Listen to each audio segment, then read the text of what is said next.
قائد نظام کے سردار ساحل صاحب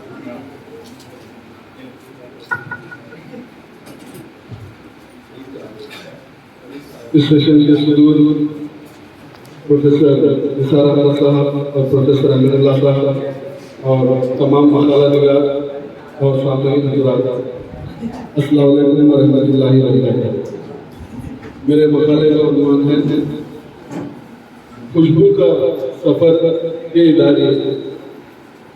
کوئی بھی آرٹسٹ سے دلچسپی محنت طلب کرتا ہے، تب کہیں جا کر خط نکلتا اور سنورتا ہے۔ ادب بھی فنون لطیفہ کا ایک حصہ ہے۔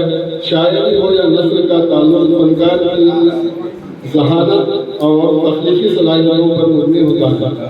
ادب کی شاخوں میں صحافت بھی ایک شاخ ہے۔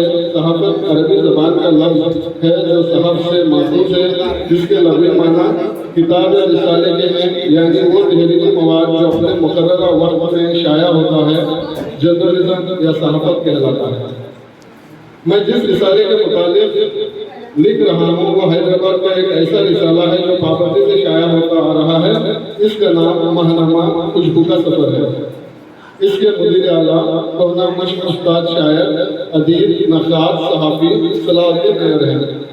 یہ رسالہ دسمبر 1989 میں شروع ہوا اور تاحال جاری ہے۔ عام طور پر یا اکثر ہم یہ دیکھتے ہیں کہ زیادہ تر ادبی رسائل اخبارات قلمکاروں کے بس کا رول ہے، یہ وہی برداشت کرتے ہیں، کیونکہ صحافت کے لیے ایک اچھے قلمکار کی زیادہ ضرورت ہوتی ہے۔ صرف مواد حاصل ہو جانے سے یا اخبار یا رسالہ نہیں چلتا، بلکہ